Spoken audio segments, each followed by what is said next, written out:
सेना ने लिया कर्नल का बदला। मारा गया आतंकी रियाज नायकू।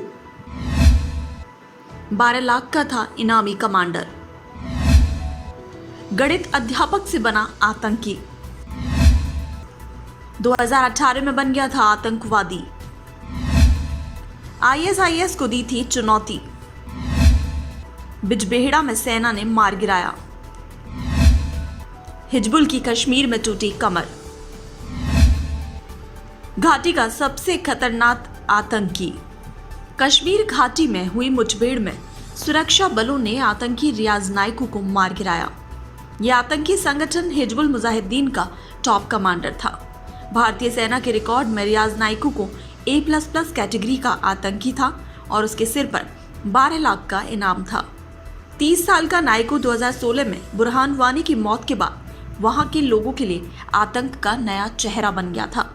वो अवंतीपोरा का ही रहने वाला था। पिछले साल आतंकी सब्जार भट्ट की मौत के बाद उसे हिजबुल मुजाहिदीन का कमांडर या मुखिया बनाया गया था। इससे पहले भी उसे कई बार घेरा गया था, लेकिन वो बचकर निकलने में कामयाब हो जाता था। जम्मू कश्मीर पुलिस पर प्रेशर बनाने के लिए अपहरण दिवस की शुरुआत नायकू ने ही की थी।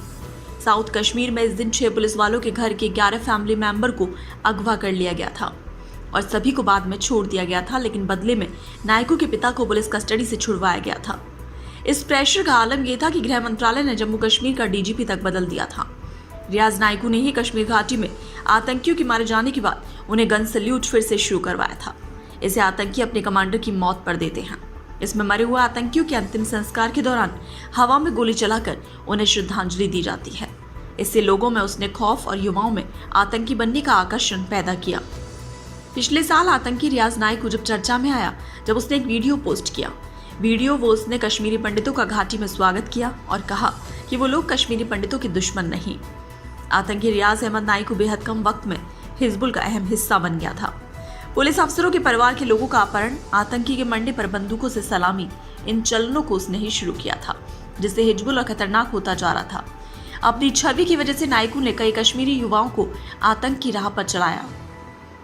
कश्मीर में हिजबुल कमांडर रियाज नायकू कितना खतरनाक था, इसका अंदाजा आप इस बात से लगा सकते हैं कि उसने दुनिया के सबसे बड़े आतंकी संगठन आईएसआईएस से सीधे दुश्मनी कर ली थी और उनसे एक आतंकी को मार दिया था। जून 2019 में इस्लामिक स्टेट से जुड़े संगठन ने नायकू को काफिर कहा था। आतंकी आदिल रहमान डार की मौत पर हंगामा हुआ था। आईएसआईएस प्रवक्ता खतीब ने कहा था कि आदिल रहमान डार के बारे में कहा जा रहा है कि AK-47 को लेकर लश्कर-ए-तैयबा के साथ विवाद हुआ था, जबकि सच्चाई यह है कि उसकी हत्या की गई। उसने कहा कि कैसे 3 हिजब और लश्कर आतंकियों ने एक साजिश के तहत बिजबेहड़ा में आदिल अहमद की हत्या कर दी। खतीब ने हिजबुल कमांडर रियाज नायकू को काफिर बताते हुए कहा कि उसके पास नायकू की सच्चाई उजागर करने और पाकिस्तान के इस झूठ के पक्के सबूत हैं कि भारतीय एजेंसियों ने आदिल को नहीं मारा। पिछले साल रियाज अहमद नायकू के पिता ने बताया था कि उनका बेटा रियाज नायकू इंजीनियर बनना चाहता था। वो मैथ्स में अच्छा था और उसे कंस्ट्रक्शन के काम में भी रुचि थी। परिवार से बातचीत में पता चला कि पिता उसे उसी दिन मरा हुआ मान चुके थे जिस दिन वो हिजबुल में शामिल हुआ। वो बेटे को याद करते हुए कहते हैं, उसे 12वीं में 600 में से 464 नंबर आए थे। वो प्राइवेट स्कूल में मैथ भी पढ़ाने लगा था।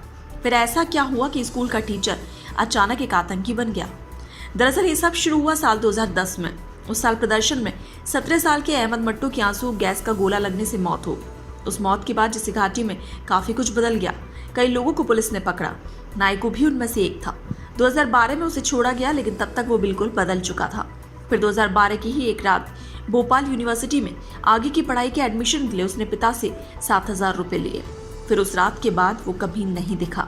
महीने भर बाद पता चला कि बेटा आतंकी बन गया। रियाज अहमद नायकू घाटी का सबसे वांछित आतंकी था। मुठभेड़ में यासीन इट्टू की मौत के बाद से इसने कमान संभाली थी। दिसंबर 2012 में हिजब में शामिल हुआ और महज 5 सालों में संगठन का प्रमुख बन गया। वो तकनीक में महारत रखता था। एक आतंकी के जनाजे में शामिल होने के बाद उसने सार्वजनिक रूप से पाकिस्तान को समर्थन देने की बात कही थी। नायकू सुरक्षा एजेंसियों के रडार पर 2016 में पोस्टर बॉय बुरहान वानी की मौत के बाद आना शुरू हुआ था। हिजबुल कमांडर रियाज अहमद नायकू के सिर पर 12 लाख रुपए का इनाम था। अवंतीपुरा के दुर्बुक के नायकू मोहल्ले का निवासी नायकू घाटी के वांछनीय आतंकियों की A++ श्रेणी में आता था। उसने घाटी में सब्जार भट्ट की मौत के बाद हिजबुल मुजाहिदीन के मुखिया का पद संभाला था। नायकू को पूरी घाटी में हिजबुल का कमांडर माना जाता था। सुरक्षा एजेंसियों ने इससे पहले उसे कई बार घेरा था, लेकिन हर बार वो किसी तरह से बचकर भाग निकलने में सफल हो जाता था।